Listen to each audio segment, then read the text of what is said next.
आपको दिखाते हैं भारत सुपरफास्ट।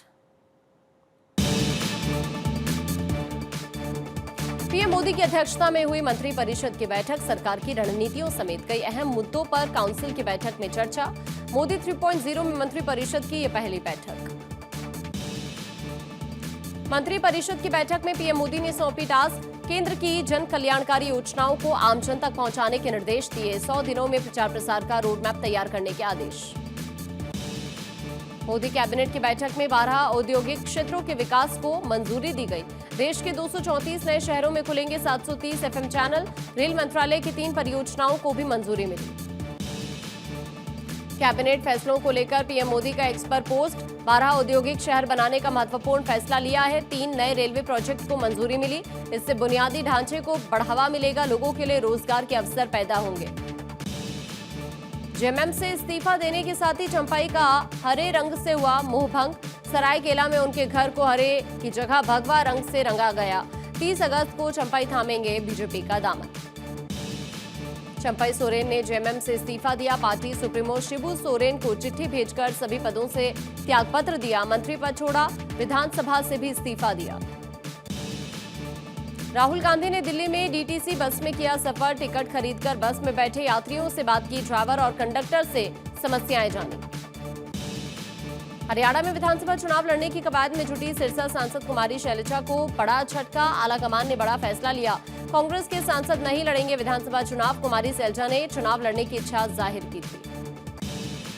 अलीगढ़ में रोजगार मेले में सीएम योगी ने कांग्रेस और सपा पर निशाना साधा। का कांग्रेस में घुस गई है जिन्ना की आत्मा, समाज को बांटने का काम कर रही कांग्रेस। हमारे लिए प्रदेश का हर नागरिक अहम और बराबर, विपक्ष भ्रम फैला रहा। हरियाणा के जींद में शहीद के परिजनों से मिले सीएम नायब सिंह सैनी। रास्ते में किसानों को देखकर रुकवाया अपना काफिला। बैलगाड़ी में बैठकर महिलाओं किसानों से संवाद किया।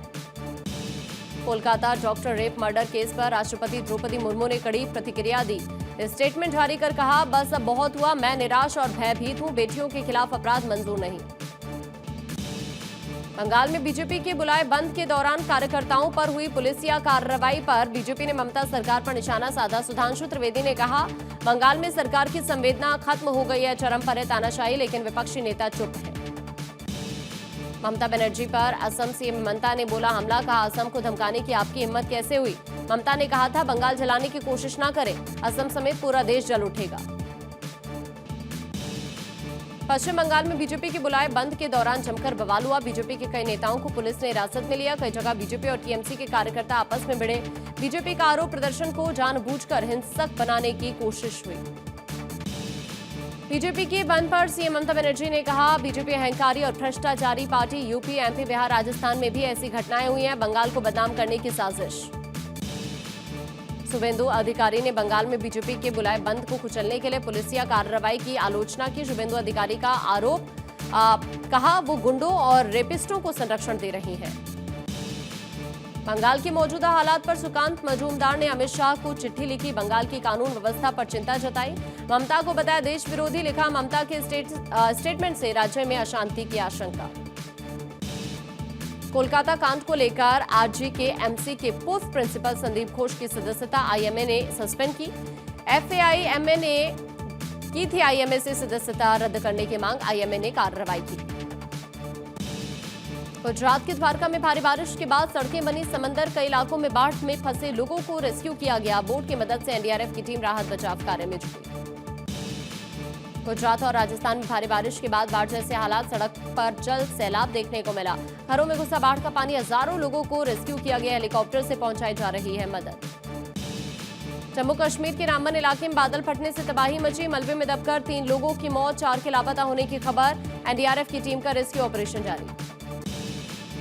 डीप फेक तकनीक पर दिल्ली हाईकोर्ट की अहम टिप्पणी, कहा डीप फेक समाज में एक गंभीर खतरा बनने जा रहा है। नकली एआई का इलाज केवल टेक्नोलॉजी से ही होगा। हाईकोर्ट ने याचिकाकर्ताओं से 2 हफ्ते में हलफनामा मांगा। भारतीय मीडिया जगत की सबसे बड़ी डील को मंजूरी। रिलायंस डिज्नी मर्जर को सीसीआई की मंजूरी। रिलायंस डिज्नी ज्वाइंट वेंचर की वैल्यू 70,350 करोड़। ज्वाइंट वेंचर में 11,500 करोड़ का निवेश करेगा रिलायंस। राधा मोहन दास अग्रवाल का सचिन पायलट पर आरोप, मेरे जीवन पर खतरा आया तो पायलट जिम्मेदार। राजस्थान बीजेपी के प्रभारी हैं राधा मोहन दास अग्रवाल। पटना में हिंदू परिवारों की जमीन पर वक्फ का दावा, वक्फ बोर्ड की तरफ से हिंदू परिवारों को नोटिस। गोविंदपुर की 35 डेसिमल जमीन पर वक्फ का दावा, हिंदू परिवारों को घर खाली करने का नोटिस। दिल्ली के कोचिंग सेंटर हादसे मामले में कोचिंग सेंटर के सीईओ अभिषेक गुप्ता की जमानत याचिका खारिज, राउज एवेन्यू कोर्ट ने खारिज की जमानत याचिका। जम्मू कश्मीर के तंगधार में आतंकियों से मुठभेड़, एलओसी के पास आतंकियों से मुठभेड़, सुरक्षा बलों और आतंकियों के बीच फायरिंग, इलाके में सुरक्षा बलों का सर्च ऑपरेशन जारी। भेड़ियों के डर से रात जागकर गुजार रहे हैं यूपी के बहराइच के ग्रामीण। 3 भेड़ियों के पकड़े जाने के बावजूद कुछ और भेड़ियों के अभी भी इलाके में होने का दावा। स्थानीय विधायक के साथ गश्ती कर रहे हैं ग्रामीण। ओ मेरे हमदम एल्बम का वीडियो बॉलीवुड के प्रसिद्ध म्यूजिक डायरेक्टर सिंगर मनमीत सिंह के हाथों रिलीज हुआ। म्यूजिक सॉन्ग में मुख्य भूमिका में अभिनेत्री सीमा मीना ने भूमिका निभाई है। इस अवसर पर एल्बम के निर्माता डॉक्टर निकेश जैन, माधानी, एक्ट्रेस सीमा मीना सहित पूरी टीम मौजूद रही।